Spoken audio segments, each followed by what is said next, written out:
So ayun, magandang buhay mga kosa. Ito ngayon mga kosa, nandito lahat ng mga materials natin na gagamitin, no? Bali ngayon mga kosa, aagahan namin ng pagkuha sa pahulugan system namin, no? Bakit namin nagahan? Kasi limited lang po ang bibigyan namin. So ang target po namin 100 lang po na ready to breed, tapos 50 ang 4 months old mga kosa, no? Ito, bali kaya namin simulan ng maaga para malaman namin kung ilan talaga ang gusto makakuha mga kosa. Ngayon ang maganda nito, syempre kasama natin si Master J. Alam niyo naman, kailangan si Master J, pakilala ka. Naya. Masyadong sakit si Master J. Ito mga kosa, maganda sa pahulugan system natin. Ang pahulugan system natin mga kosa, binaba natin ng presyo. Bakit natin binaba? Gaya ng dati. So para lalo mas madami makabili sa atin mga kosa ng materyales, no? Ngayon mga kosa, ang 4 months old natin 16,000 lang, no? Magda-down lang kayo ng 2,000 pesos, 8 months to pay mga kakosa. May gano ka baba na. Kumbaga, hindi na talaga kayo mahihirapan kasi yung iba hindi nakakapagpatuloy. So 2,000 ang down payment, ang monthly niya 1,750, 8 months to pay. At ang ready to breed naman natin mga kosa, 25,000 pesos, ang down niya mga kosa 2,000 pesos. At ang monthly niya 2,875 pesos lang, 8 months to pay. Ito mga kosa maganda. Siyempre, si Master J nakaisip nun. So pinag-aralan namin kung tama ba yung gagawin namin doon sa ready to breed. Ano yung ready to breed na yun? Diba ang presyo na mga kosa 25,000. Ang mapupunta lang sa amin yan mga kakosa 24. So yung 1,000 mga kakosa doon sa 25,000 itutulong natin doon sa mga nangailangan. For example, ikaw, Kendall Rosario, bumili ka sa akin ng try na ready to breed, no?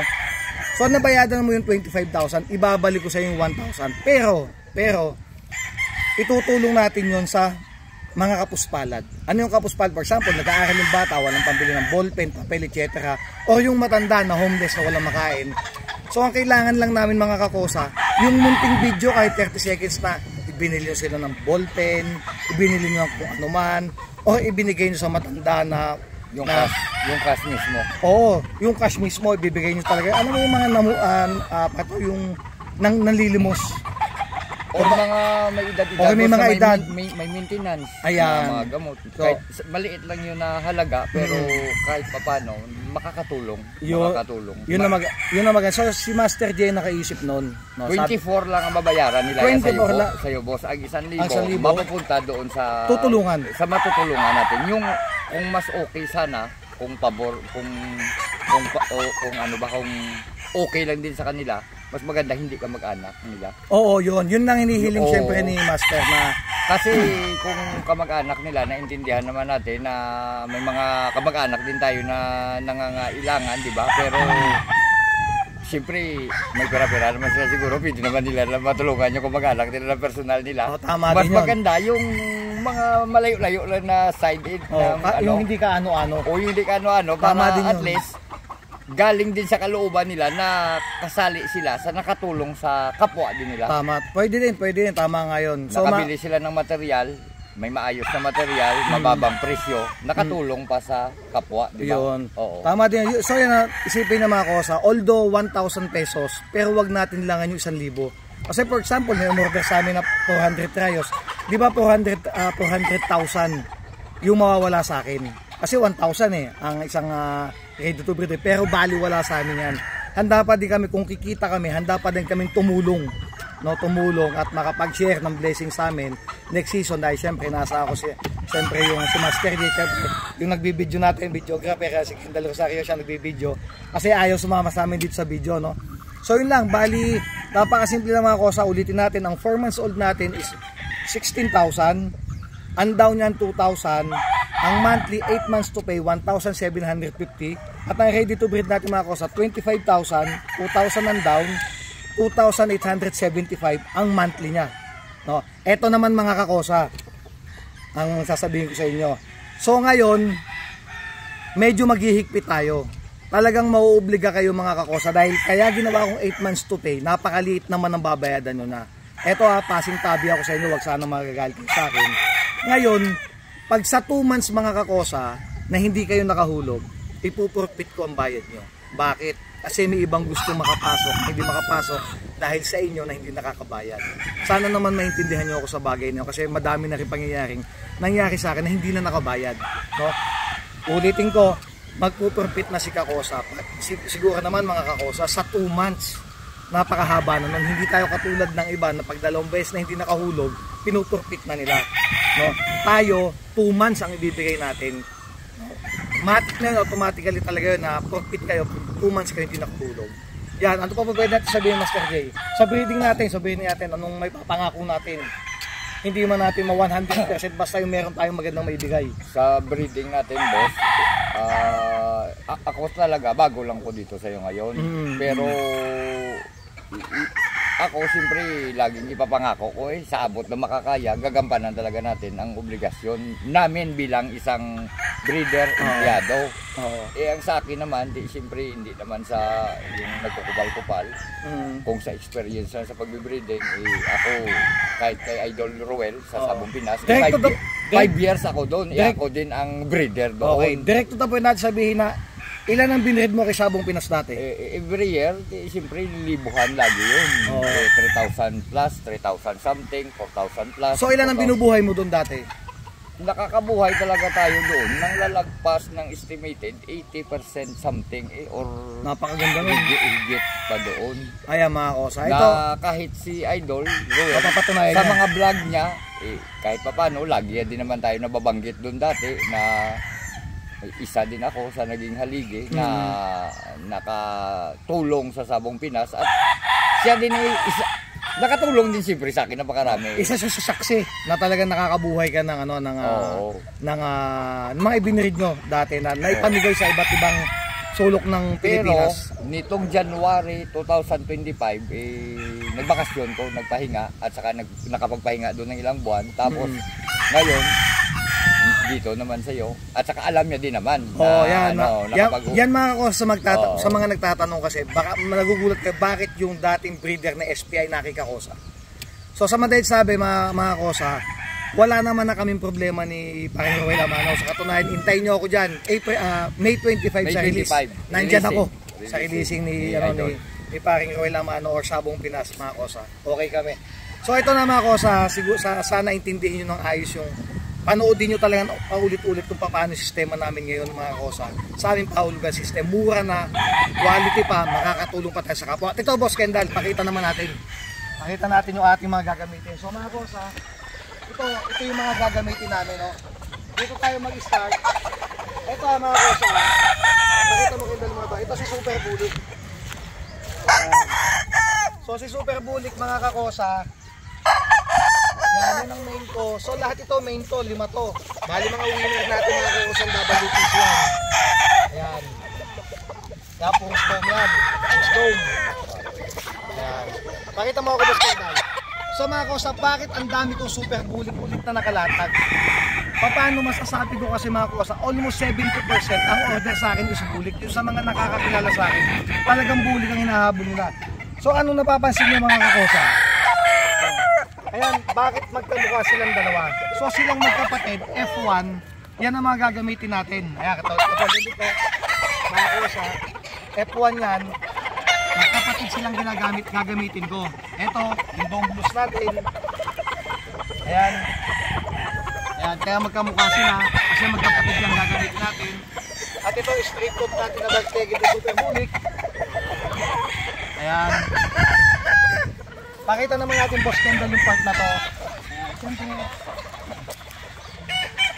Kakosa, hindi na namin nagawa na para na isa-isa sila kasi masyadong matrabaho. So, ito yung gray natin.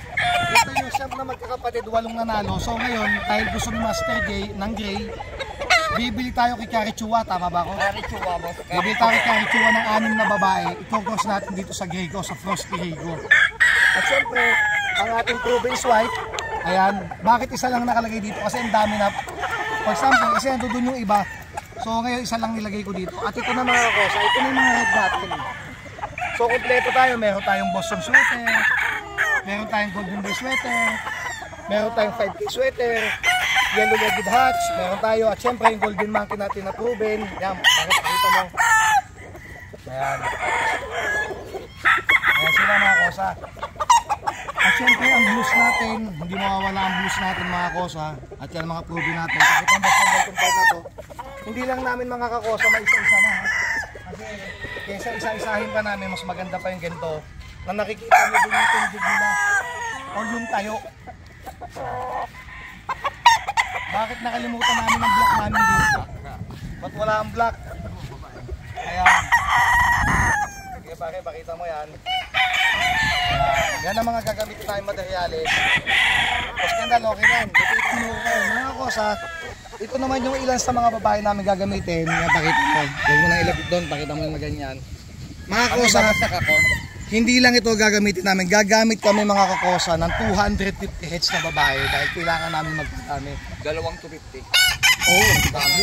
Dalawang, ano, di ba dalawang gamitan? Dahil lang tayo, palit kami ng palit ng babae. Oo, palit agad din. So ito mga kosa, sana maintindihan nyo mga kakosa yung aming pahulugan system. Kung ano ang hangarin ng Team ANA Kakosa Game Farm. At syempre ng mga tao ko, unang-unang papasalamat ako syempre kay bago pa kay Jay, siyempre yung yung main man ko, si Kendall Rosario, nagbibideo ngayon. Siyempre, simula pa lang ngayon ito si Master Jay, yung mga tao natin dito. So sana magtagumpay kami this coming season. Napakamahiyain, hindi nga dito. Ayun. Gusto namin magtagumpay mga kosa at sana matulungan nyo kami at lagi kayo nakasuporta sa amin. Ano pa bang pwede namin sabihin? Kundi sana unay Diyos, lagi kami healthy dito hanggang sa matapos yung season namin. At sana healthy din ang mga maibigay namin sa inyo. Siyempre unahin ko, walang taong perfecto, pwede kami magkamali. Lahat ng tao pwede magkamali. Pero pipilitin namin mga kakosa na mas maiayos o mas mapaganda ang breeding natin taon-taon. No, mga kosa. Yan. Maraming salamat sa inyo mga kosa. At sana Pasintabi tayo. Oo, siyempre. Kasama yun, boss. Pasintabi tayo Oo, sa mga lagi iba din na nagkukulugan. Oo, siyempre. Sa iba din na mga nagbibinta na bakit sa kanila mahal, dito mura. Ano bang magandang paliwanag doon? Wala naman tayong pwedeng ipaliwanag kung bakit manok ang benta natin sa manok natin is mura. Wala tayong, may kasabihan nga bakit yung iba nagbebenta ng mahal na 200,000 like Lancy. Wala nang pake kung sinong Poncio Pilato, sa madalit sabi, kung magkano mo gusto ibenta manok mo. For example, ako gusto ko benta ng 1 milyon. Ano naman pakailan mong bayar ngayong meron ka kung benta ko sa'yo. So ganun din tayo. Kung tutusin, mas madaming matutuwa pa sa atin kasi quality na ibibigay natin, nakatulong tayo ng konting bahagya sa kapwa, mura yung atin. So basta ako, lagi akong pasintabi sa mga big time breeder o sa mga kasamahan ko na medyo mababa ang presyo namin. Ako masaya na ako mga kakosa talaga na kumita ng sapat lang at makatulong sa inyo mga kosa. Kaya maraming salamat. Ano pa bang pwede natin idagdag? Para sa akin, okay na to. Oo, okay na to. Boss, ganda naman sabi mo kahit nakatalikod ka. Ilyas mo. Kaya mga kosa, maraming salamat sa inyo. Shoutout sa inyo lahat. Kung sa mga nagpapashoutout sa akin mga kosa, gagawin ko yun ng isang araw na ma-shoutout kayong iba kasi mga kosa talaga nakakalimutan ko yung mga nagtitiyon sa akin.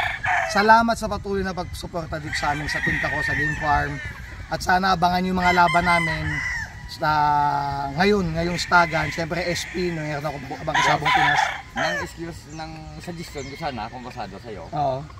Di ba ako may magpapahulugan na tayo? Halimbawa, kung may mag-umpisa ng by last week of itong May or first week of June, ang 1,000, di ba 24 lang babayaran nila? 25. At 20 pa. Ang mapupunta sa'yo, 24. 24 ang pupunta sa akin. Kasi ang 1,000 doon mapupunta sa mapipili nila na matutulungan. Oo. Example, opening ng klase July.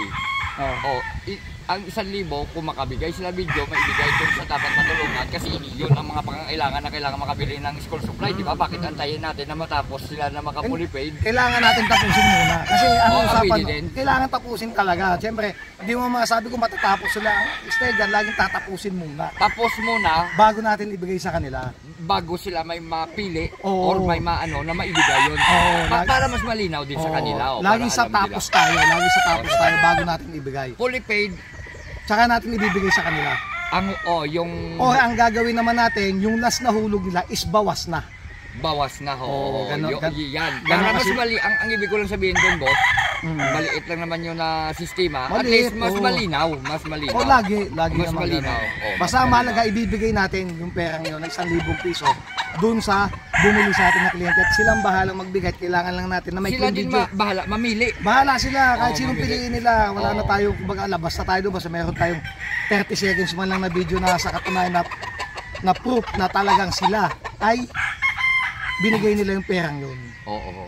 Ayun, wala na kaming pwedeng masabi mga kasi ilang minutes na ba yan? 15 minutes, so pwede pa kahit paano, kahit 20, wala na. Yan, pakita na lang natin ulit pag ito pa ito mga kosa, ulitin ko. Ito yung ating mga gagamitin, mga boots, good cut. Ayan sila mga kosa. Okay na yan pare. Siyempre mas mapanood din na. Ayun, shoutout sa inyo mga kosa, maraming salamat po sa inyo. Sana suportahan nyo po kami at ulitin ko, sana makatapos talaga kayo sa pahulugan na hindi ma-profit yung pera na maihuhulog nyo kasi sayang naman po. Tsaka bago po kayo mga kakosa bumili sa pahulugan system, siguraduhin nyo talaga na kaya nyo bumayad para hindi for example, nagustuhan nyo lang kasi bumili tapos hindi nyo naman may pagpapatuloy, sayang naman yung naihulog nyo kasi mapuprofit na po ngayon kakosa. Pero isipin nyo 2 months na ma-delay kayo, puprofit ko. Siguro naman sa 2 buwan na yan, napakahaba naman. Yan, God bless po sa inyong mga kakosa. Maraming salamat po at ingat po tayong palagi. Salamat po.